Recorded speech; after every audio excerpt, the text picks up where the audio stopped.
भगवा आतंक का झूठ, एक खतरनाक कहानी कैसे गढ़ी गई। यह लेख रति अग्निहोत्री के द्वारा लिखा गया है। इस लेख में इस बात पर गहनता से चर्चा की गई है कि किस प्रकार राजनीतिक अवसरवाद, मीडिया पूर्वाग्रह और वैचारिक युद्ध ने हिंदू आवाज़ों को दबाने और भारत के सामने मौजूद वास्तविक खतरों से ध्यान हटाने के लिए भगवा आतंक की झूठी कहानी गढ़ी। वामउदारवादी तंत्र नियमित रूप से घातक मिथकों को गढ़ता और फैलाता है, नैतिक मूल्यों के प्रचार प्रसार हेतु नहीं, बल्कि वैचारिक युद्ध के लिए गढ़े गए विकृत आख्यानों के रूप में। इस तंत्र ने अपने विषैले विमर्श के माध्यम से मिथकों का पारंपरिक स्वरूप पूरी तरह से नष्ट कर दिया है। वामउदारवादी तंत्र के ये आधुनिक मिथक प्रोपेगेंडा के साधन हैं, जिन्हें स्वदेशी संस्कृतियों को नष्ट करने के उद्देश्य से रचा गया है, विशेष रूप से हिंदू सभ्यता के पुनरुत्थान को लक्षित करते हुए। हिंदुत्व फासीवाद, हिंदू बहुसंख्यकवाद, ब्राह्मणवादी पितृसत्ता और जाति विशेषाधिकार जैसे शब्दों के माध्यम से वोक मशीनरी ने हिंदू पहचान का दानवीकरण कर उसका बेहद नकारात्मक और विभत्स चित्रण किया है। दुखद रूप से कई हिंदुओं ने खुद इन झूठों को आत्मसात कर लिया है, जिससे वास्तविक सच्चाईपूर्ण आवाज़ें चुप्पी का शिकार बन गई हैं और एक प्राचीन सभ्यता का सांस्कृतिक आत्मविश्वास लुप्त होता प्रतीत हो रहा है। हाल के दिनों में प्रचारित सबसे कपटी मिथकों में से एक है भगवा आतंक या हिंदू आतंक का षड्यंत्र सिद्धांत। इस शब्द की ऑनलाइन सर्च से पता चलता है कि कैसे तथाकथित प्रतिष्ठित बुद्धिजीवी संस्थान और मीडिया प्लेटफॉर्म्स ने इस निराधार विमर्श को गढ़ने हेतु अपनी पूरी ताकत झोंक दी है और लगातार भड़काऊ भाषा का इस्तेमाल कर एक ऐसी चीज की निंदा करने में महारत हासिल की है, जिसकी मौजूदगी के कोई ठोस प्रमाण ही मौजूद नहीं है। आप खुद से ही यह सवाल पूछ कर देखें, आपने निर्दोष नागरिकों पर हमला करने वाले सशस्त्र हिंदू आतंकवादियों के बारे में कितनी रिपोर्ट्स देखी हैं? शायद कोई भी नहीं। फिर भी यह मिथक कायम है, जो अलग थलग घटनाओं को जबरन जोड़कर हिंदू आतंक के भ्रामक विमर्श को हवा देता है। भारत में यह शब्द 2000 के दशक की शुरुआत में उभरा, जो मुख्य रूप से राजनीतिक उद्देश्यों से प्रेरित था। इसे हिंदुओं और उनकी धार्मिक पहचान को हिंसक के रूप में गलत तरीके से पेश करके इस्लामिक आतंकवाद के बढ़ते खतरे से ध्यान हटाने के उद्देश्य हेतु एक ध्यान भटकाने वाली रणनीति के रूप में तैयार किया गया था। साथ ही वैश्विक मीडिया, शैक्षणिक संस्थानों और बुद्धिजीवी संस्थानों ने इस विमर्श को हवा देनी शुरू की, जिससे पक्षपातपूर्ण कंटेंट की एक बाढ़ सी आ गई। यह तंत्र प्रभावी रूप से हिंदू द्वेष फैलाने का एक उद्योग बन गया है, जो चरमपंथ का मुकाबला करने के बहाने हिंदू धर्म को ही कटघरे में खड़ा करता है। लेकिन भगवा आतंक की इस झूठी कहानी के पीछे जो सबसे खतरनाक बात छुपी है, वह है इन सबका असली एजेंडा हिंदू आवाज़ों को दबाना और हिंदू मुद्दों को उभरने से रोकना।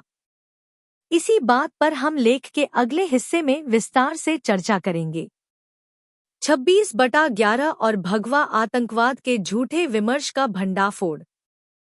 26/11 मुंबई आतंकी हमले के मास्टरमाइंड तहव्वुर राणा को अमेरिका से भारत लाए जाने की प्रक्रिया ने एक बार फिर भगवा आतंकवाद की झूठी कहानी को चर्चा में ला दिया है। कई रिपोर्टों और मीडिया जांचों ने यह दिखाया है कि उस समय 26/11 हमलों को हिंदू आतंक के रूप में पेश करने की एक गंभीर साजिश रची गई थी। लेकिन यह झूठ तब पूरी तरह उजागर हो गया जब कांस्टेबल तुकाराम ओम्बाले ने अजमल कसाब को जिंदा पकड़ लिया। कसाब की गिरफ्तारी ने यह साफ कर दिया कि हमले में पाकिस्तान के इस्लामिक आतंकवादियों का हाथ था। इससे हिंदू आतंकवाद की झूठी साजिश को एक बड़ा झटका लगा।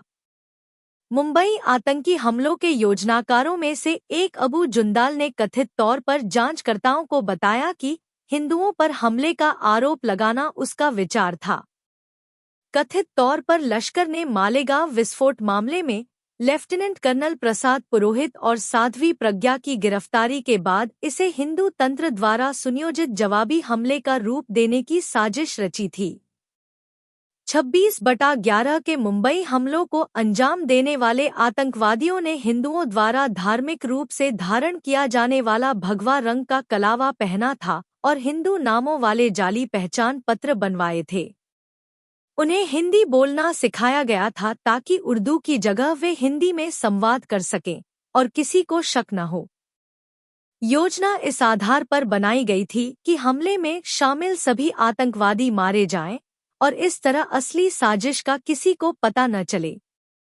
लेकिन जब कांस्टेबल तुकाराम आंबले के बलिदान के परिणामस्वरूप अजमल कसाब को जिंदा पकड़ा गया तो हिंदू आतंक की पूरी कहानी झूठ साबित हो गई। भारतीय गृह मंत्रालय के पूर्व अधिकारी RVS मणि, जिन्होंने 2006 से 2010 तक आंतरिक सुरक्षा विभाग में काम किया था, ने अपनी पुस्तक Hindu terror insider account of ministry of home affairs 2006 से 2010 में लिखा है कि उस समय की सरकार ने सक्रिय रूप से भगवा आतंकवाद या हिंदू आतंक के विचार को बढ़ावा दिया था। उनके अनुसार भले ही शुरुआती जांच में कई बड़े आतंकी हमलों के पीछे कट्टरपंथी इस्लामिस्ट समूहों का हाथ होने और हमलों के पाकिस्तान कनेक्शन की ओर इशारा करते सबूत पाए गए थे, लेकिन बाद में सत्ता में बैठे कुछ लोगों ने हिंदू आतंकवाद की झूठी कहानी गढ़कर हिंदुओं पर दोष मढ़ने की कोशिश की। 26/11 हमलों के बाद देश भर में बहस ज्यादातर सुरक्षा व्यवस्था की विफलताओं पर हुई, लेकिन भगवा आतंकवाद की साजिश का मुद्दा चर्चा से बाहर ही रहा। जबकि कई सबूत सार्वजनिक रूप से उपलब्ध थे, फिर भी आज भी ज्यादातर हिंदू समाज को इस बात का अंदाजा नहीं है कि 26/11 के हमले के साथ हिंदू आतंक की झूठी कहानी कैसे जोड़ी गई। यह जानकारी की कमी चिंता का विषय है। हालांकि 26/11 के मास्टरमाइंड तहव्वुर राणा के प्रत्यर्पण और NIA द्वारा उससे अपेक्षित पूछताछ के साथ कई मीडिया रिपोर्टों और विशेषज्ञों का मानना है कि हमलों को भगवा आतंकवाद से जोड़ने के प्रयास के पीछे का पूरा सच जल्द ही सामने आ सकता है। कंवर खटाना की किताब the game behind saffron terror 26/11 से पहले की घटनाओं पर रोशनी डालती है। यह किताब इस बात की ओर इशारा करती है कि एक भारतीय राजनीतिक पार्टी ने पाकिस्तान की ISI के साथ मिलकर भगवा आतंक की झूठी कहानी गढ़ने में भूमिका निभाई थी। हालांकि इस किताब को एक काल्पनिक कहानी के रूप में पेश किया गया है, लेकिन कई जानकार मानते हैं कि इसमें जो बातें लिखी हैं वे असली घटनाओं के काफी करीब हैं। उनका कहना है कि अगर कोई व्यक्ति खुले स्रोतों में उपलब्ध जानकारी को ध्यान से देखे तो वह आसानी से समझ सकता है कि सेवानिवृत्त खुफिया अधिकारी कर्नल खटाना ने जिन घटनाओं और पैटर्न्स को दिखाया है वे आपस में जुड़े हुए हैं और सच को सामने लाते हैं। भगवा आतंक मिथक का जन्म। हालांकि भारत में भगवा आतंकवाद के षड्यंत्र सिद्धांत के विकास की एक स्पष्ट समयरेखा बताना मुश्किल है, लेकिन यह कहना गलत नहीं होगा कि हिंदू आतंकवाद की यह झूठी कहानी 2002 के गुजरात दंगों के बाद जोर पकड़ने लगी। वामपंथी उदारवादी सोच रखने वाले समूहों ने 2002 के गोधरा कांड और उसके बाद हुए दंगों को लेकर एक झूठा नैरेटिव रचा। उन्होंने इन घटनाओं को हिंदू आतंकवाद के उदाहरण के तौर पर पेश किया, जबकि दंगों की शुरुआत जिस भयानक घटना से हुई थी उसे जानबूझकर नजरअंदाज कर दिया गया। 27 फरवरी 2002 को इस्लामिक दंगाइयों की भीड़ ने साबरमती एक्सप्रेस को आग के हवाले कर दिया था, जिसमें अयोध्या से लौट रहे 59 हिंदू कारसेवक, जिनमें महिलाएं और बच्चे भी शामिल थे, जिंदा जलकर मर गए। इस दिल दहला देने वाली घटना के बाद गुजरात में दंगे भड़क उठे, लेकिन अंतर्राष्ट्रीय मीडिया ने इस विभत्स हत्याकांड को लगभग पूरी तरह अनदेखा कर दिया और कहानी को ऐसे दिखाया जैसे केवल हिंदू कट्टरपंथी ही हिंसा के लिए जिम्मेदार थे। दुनिया भर के लोग, खासकर भारत के बाहर रहने वाले, आज भी इस सच्चाई से अनजान है। सब कुछ ऐसे पेश किया गया जैसे हिंदुत्व आतंक ही असली वजह थी, जबकि गोधरा की पहली घटना को पूरी तरह हाशिए पर डाल दिया गया। यह मीडिया और विचारधारात्मक पूर्वाग्रह का एक बड़ा उदाहरण है। पाकिस्तान के think tank centre for strategic and contemporary research के एक लेख अंडरस्टैंडिंग सैफरन टेररिज्म में बताया गया है कि भगवा आतंकवाद शब्द का पहली बार इस्तेमाल भारतीय पत्रकार प्रवीण स्वामी ने 2002 में फ्रंटलाइन पत्रिका में लिखे एक लेख में किया था। अगर आप फ्रंटलाइन के पुराने लेखों को, खासकर 2002 से 2004 के बीच प्रवीण स्वामी के लेखों को देखें, तो यह साफ नजर आता है कि हिंदू आतंक की धारणा को धीरे धीरे आगे बढ़ाया गया। मार्च 2002 की कवर स्टोरी का शीर्षक ही भगवा आतंक था। पूरा लेख तो उपलब्ध नहीं है, लेकिन जो अंश मौजूद हैं वे यह दिखाते हैं कि 2002 के दंगों को एक सुनियोजित हिंदू चरमपंथी अभियान के रूप में पेश किया गया। शुरुआत में ही यह दावा किया गया कि राजनीतिक निर्देश और पुलिस का समर्थन हिंदू दक्षिणपंथियों के मौत के दस्तों को गुजरात के मुस्लिम इलाकों में दंगा फैलाने में सक्षम बनाता है। अगस्त 2010 में भारत के तत्कालीन गृह मंत्री पी चिदंबरम ने कथित तौर पर नई दिल्ली में राज्य पुलिस प्रमुखों की एक बैठक में भगवा आतंकवाद का मुद्दा उठाया था। भारत में युवा पुरुषों और महिलाओं को कट्टरपंथी बनाने के प्रयासों में कोई कमी नहीं आई है। भगवा आतंकवाद की एक हालिया घटना सामने आई है, जिसका अतीत में कई बम विस्फोटों में हाथ रहा है। मेरी आपको सलाह है कि हमें हमेशा सतर्क रहना चाहिए और आतंकवाद का मुकाबला करने में केंद्रीय और राज्य दोनों स्तरों पर अपनी क्षमताओं का निर्माण जारी रखना चाहिए, उन्होंने कथित तौर पर कहा। 2010 में हिंदू आतंकवाद के विमर्श को उस समय की सरकार से जोड़ते हुए एक और घटनाक्रम में विकीलीक्स ने खुलासा किया कि कांग्रेस नेता राहुल गांधी ने तत्कालीन अमेरिकी राजदूत टिमोथी रोमर को बताया था कि कट्टरपंथी हिंदू समूह लश्कर-ए-तैयबा जैसे चरमपंथी संगठनों को कुछ भारतीय मुसलमानों द्वारा दिए जाने वाले समर्थन से भी बड़ा खतरा है। जनवरी 2013 में तत्कालीन गृह मंत्री सुशील शिंदे ने भाजपा और आरएसएस पर आतंकवाद फैलाने के लिए प्रशिक्षण शिविर चलाने का आरोप लगाया था और उनकी कथित गतिविधियों को भगवा आतंकवाद की घटना से जोड़ा था। जांच के दौरान रिपोर्ट आई है कि भाजपा और आरएसएस आतंकवाद फैलाने के लिए आतंकी प्रशिक्षण शिविर चलाते हैं। समझौता एक्सप्रेस, मक्का मस्जिद में बम रखे गए और मालेगांव में भी विस्फोट किया गया। यह भगवा आतंकवाद है जिसके बारे में मैंने बात की है। यह वही बात है और कुछ नया नहीं है। यह कई बार मीडिया में आ चुका है, उन्होंने कथित तौर पर कहा। भारतीय राजनेता दिग्विजय सिंह हिंदू आतंक षड्यंत्र सिद्धांत को बढ़ावा देने वाले प्रमुख लोगों में से एक रहे हैं। मीडिया रिपोर्टों के अनुसार 2010 में उन्होंने सुझाव दिया कि 26/11 मुंबई हमलों के दौरान महाराष्ट्र एटीएस प्रमुख हेमंत करकरे की मौत कथित तौर पर हिंदू चरमपंथियों से मिली धमकियों से जुड़ी थी। सिंह ने इस कथन को बहुत व्यक्तिगत रुचि के साथ आगे बढ़ाना जारी रखा, यहां तक कि उन्होंने पत्रकार अजीज बर्नी द्वारा लिखित 26/11 आरएसएस की साजिश 26/11 एक आरएसएस षड्यंत्र नामक एक पुस्तक भी का विमोचन भी किया। उनके कार्यों ने इस विवादास्पद और व्यापक रूप से विवादित सिद्धांत को सार्वजनिक वैधता देने में महत्वपूर्ण भूमिका निभाई। आरवीएस मणि ने अपनी किताब the myth of Hindu terror, insider account of ministry of home affairs में 2006 से 2010 के बीच हुए कई बम धमाकों और आतंकी घटनाओं की गहराई से जानकारी दी है। सरकारी दस्तावेजों और अपने अनुभवों के आधार पर उन्होंने बताया कि कैसे हिंदू आतंकवाद का नैरेटिव गढ़ा गया और फैलाया गया। पुस्तक में लिखा है कि इस झूठी कहानी की शुरुआत 2006 के नांदेड़ धमाकों से हुई थी। इस मामले में शामिल 9 लोगों को जनवरी में एक स्थानीय अदालत ने बरी कर दिया, जिससे यह साबित होता है कि हिंदू आतंक का आरोप टिकाऊ नहीं था।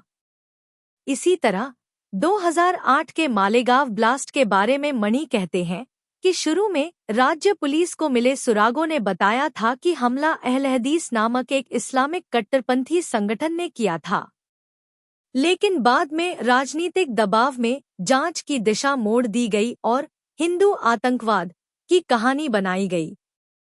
भारत में भगवा आतंक के झूठे सिद्धांत का बनना और फैलना एक जटिल प्रक्रिया है, जिसमें कई कारण शामिल हैं।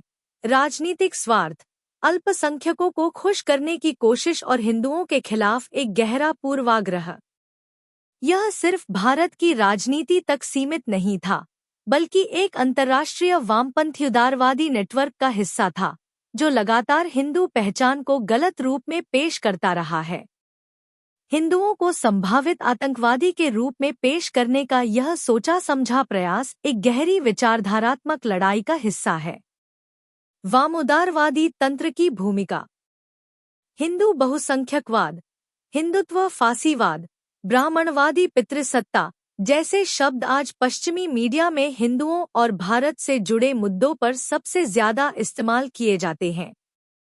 स्टॉप हिंदूद्वेष नामक एक मंच ने अपने पहले के लेखों में बताया है कि किस तरह भारत के राष्ट्रवादी मीडिया को इन शब्दों के जरिए पश्चिमी मीडिया और बुद्धिजीवी संस्थानों द्वारा जानबूझकर नकारात्मक रूप में दिखाया जाता है।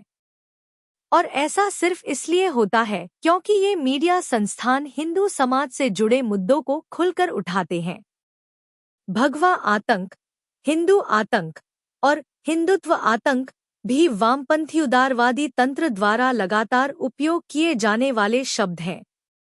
ये तंत्र इस झूठे नैरेटिव को अंतर्राष्ट्रीय स्तर पर कुछ इस तरह फैलाता है। हिंदू समाज पर अन्य समुदायों के खिलाफ हिंसा फैलाने का आरोप लगाना एक आम रणनीति है।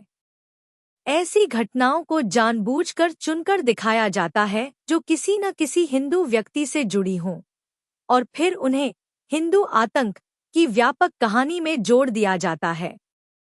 जटिल धार्मिक सामाजिक हालात को इस तरह पेश किया जाता है कि सिर्फ हिंदू ही दोषी लगे। पश्चिम में हिंदू वकालत समूहों को अक्सर भारत सरकार के तथाकथित हिंदुत्व नेटवर्क से जोड़कर अनेक झूठे षड्यंत्रों की कहानी बनाई जाती है। इसका उद्देश्य यह है कि जो हिंदू दुनिया भर में अपने समुदाय के मुद्दों को लेकर आवाज उठाते हैं, उन्हें आतंकी नेटवर्क से जोड़कर बदनाम किया जा सके। विश्व हिंदू परिषद और राष्ट्रीय स्वयंसेवक संघ जैसे जमीनी स्तर के हिंदू संगठनों का नियमित रूप से दानवीकरण किया जाता है, जिसका मुख्य लक्ष्य हिंदू समुदाय की ओर से किसी भी राजनीतिक या सांस्कृतिक वकालत को चुप कराना और उसे अवैध ठहराना है। भगवा आतंक को लेकर इस अंतर्राष्ट्रीय वामपंथी उदारवादी नैरेटिव में भारत के आंतरिक मुद्दों को तोड़मरोड़ कर पेश किया जाता है, ताकि यह दिखाया जा सके कि भारत में अल्पसंख्यक एक हिंदू आतंकी मशीन के शिकार हैं। यह झूठा नैरेटिव अब्राहमिक संस्थानों की उस मानसिकता से भी जुड़ा हुआ है जिसमें हिंदू धर्म के खिलाफ काम करने वाली ताकतें हिंदू समाज के आत्मसंरक्षण को भी आतंक कहकर बदनाम करती हैं। चाहे वो इस्लामी चरमपंथ हो या ईसाई धर्मांतरण का जाल, उनके खिलाफ अगर हिंदू कोई भी वैचारिक या सामाजिक विरोध करता है तो उसे भगवा आतंक कह दिया जाता है। Australian institute of international affairs की 2021 की एक रिपोर्ट जिसका नाम है saffron terror and Hindutva ideology पूरी तरह झूठ और प्रोपेगेंडा से भरी हुई है। यह लेख भारत सरकार पर अल्पसंख्यकों के खिलाफ नरसंहार करने का आरोप लगाता है और कई राज्यों का नाम लेते हुए यह दावा करता है कि वहां के अल्पसंख्यक डर और दहशत में जी रहे हैं। इस लेख में राजनीतिक हिंसा और भगवा आतंक को एक ही बात मानकर जबरन जोड़ा गया है और इसी बहाने मोदी सरकार पर निशाना साधा गया है। लेखक आरएसएस पर राज्य के संरक्षण में भगवा आतंक को बढ़ावा देने का आरोप लगाते हुए पूर्वानुमानित लाइनों के साथ हमला भी करता है। लेख में कहा गया है, जब अल्पसंख्यकों, खासकर मुसलमानों पर भगवा आतंकवादियों द्वारा हमला किया जाता है तो उन्हें अक्सर जय श्री राम का नारा लगाने के लिए मजबूर किया जाता है, जो हिंदू भगवान राम के महिमा मंडन के लिए लगाया गया नारा है, या फिर उन्हें जीवन मृत्यु का विकल्प दिया जाता है, हिंदू धर्म को अपना धर्म मान ले या मारे जाए। इस तरह की स्थितियां पूरे भारत में होती हैं, चाहे असम का बारपेटा जिला हो या मुंबई की भीड़-भाड़ वाली सड़कें। लेख आगे कहता है, पक्षपातपूर्ण स्रोतों के चुनिंदा 2 उदाहरणों का हवाला देने के अलावा लेख में भगवा आतंकवाद को लेकर किए जाने वाले सनसनीखेज दावों का समर्थन करने के लिए कोई ठोस सबूत नहीं दिया गया है। यह एक गंभीर विश्लेषण की तरह कम और बौद्धिकता की आड़ में हिंदू विरोधी और भारत विरोधी भावना फैलाने के एक जहरीले प्रयास की तरह ज्यादा लगता है। पश्चिमी मीडिया और बुद्धिजीवी संस्थान संदिग्ध विश्लेषणों से भरे पड़े हैं जो एक ऐसी घटना की कड़ी निंदा करते हैं, भगवा आतंकवाद, जिसका कोई वास्तविक आधार नहीं है। आइए अंतर्राष्ट्रीय मीडिया और बुद्धिजीवी संस्थानों की कुछ सुर्खियों पर नजर डालें जो इस प्रवृत्ति को दर्शाती हैं। भगवा आतंक के लिए दोषी ठहराए गए भारतीय मुसलमान न्याय चाहते हैं। BBC, जनवरी 2011। हिंदू धर्म और आतंक, हडसन इंस्टीट्यूट, जून 2004। क्लीन चिट, मौतें बरी, भगवा आतंक मामलों में अंतहीन भाग्य की चाल, इकोनॉमिक एंड पॉलिटिकल वीकली, अप्रैल 2018। जैसे जैसे भगवा आतंक भारत को जकड़ रहा है, देश के अल्पसंख्यक मुसलमान अपने भविष्य को लेकर चिंतित हैं। Women's international league for peace and freedom, June 2022। समझौता बरी, भारत में हिंदू आतंक को कोई सजा नहीं, अल जजीरा, मार्च 2019। भगवा आतंक, स्प्लिंटर या लक्षण, इकोनॉमिक एंड पॉलिटिकल वीकली, सितंबर 2011। आज भगवा आतंकवाद की यह कहानी मानविकी और सामाजिक विज्ञान के क्षेत्र में एक पूरा उद्योग बन गई है। बड़े अंतर्राष्ट्रीय प्रकाशकों द्वारा छपी किताबों की भरमार है जो हिंदुत्व, भगवा आतंक और हिंदू राष्ट्रवाद जैसे शब्दों के इर्द-गिर्द घूमती है। इनमें से ज्यादातर किताबों और लेखों का उद्देश्य हिंदू राष्ट्रवाद और आतंकवाद के बीच एक संबंध स्थापित करना है। इन लेखों का ढांचा लगभग एक जैसा होता है। वे भारत द्वारा अपनी प्राचीन पहचान को दोबारा अपनाने के किसी भी प्रयास की आलोचना से शुरू होते हैं, जैसे पाठ्यपुस्तकों को फिर से लिखना, संस्कृति को पुनर्जीवित करना या इतिहास को सही रूप में प्रस्तुत करना। फिर धीरे धीरे यह सब हिंदुत्व, फासीवाद और हिंदू आतंकवाद से जोड़ दिया जाता है। इन विषयों पर लिखा गया तथाकथित शोध अक्सर अमूर्त विचारों और सैद्धांतिक ढांचों पर आधारित होता है, और चूंकि तथ्यों की जगह राय को ही प्रमाण बना दिया जाता है, इसलिए यह सब एक बौद्धिक सत्य की तरह पेश किया जाता है, जबकि यह महज एक पक्षपातपूर्ण और हिंदू विरोधी प्रोपेगेंडा होता है। निष्कर्ष: भगवा आतंक षड्यंत्र सिद्धांत का असली मकसद यह है कि हिंदू समाज अपनी बात कहने से पहले ही बदनाम कर दिया जाए और हिंदुओं की अभिव्यक्ति को सार्वजनिक मंच से हटा दिया जाए। वामपंथी उदारवादी तंत्र इसमें एक खास रणनीति अपनाता है, जिसे गैसलाइटिंग कहा जाता है, यानी जब भी कोई हिंदू हिंसा या हिंदू विरोधी घृणा के खिलाफ बोलता है तो उसी को उग्रवाद बताकर उस पर भगवा आतंक का ठप्पा लगा दिया जाता है। सबसे चिंता की बात यह है कि इस कहानी को वामपंथी प्रोफेसर, लेखक और बुद्धिजीवी संस्थाएं बहुत चालाक और असरदार तरीके से आगे बढ़ा रही हैं। इसलिए यह जरूरी है कि इन झूठे नैरेटिव्स को सोच समझकर तथ्यों के साथ चुनौती दी जाए। हिंदू समाज को चाहिए कि वह हिंदू समर्थक शोध संस्थाओं और बुद्धिजीवियों के साथ मिलकर ऐसे मंच तैयार करे जहां गंभीर और प्रमाण आधारित विचार रखे जाए, ताकि भगवा आतंक जैसे झूठे मिथकों का सच सबके सामने लाया जा सके और इस झूठे प्रचार को पूरी तरह नष्ट किया जा सके।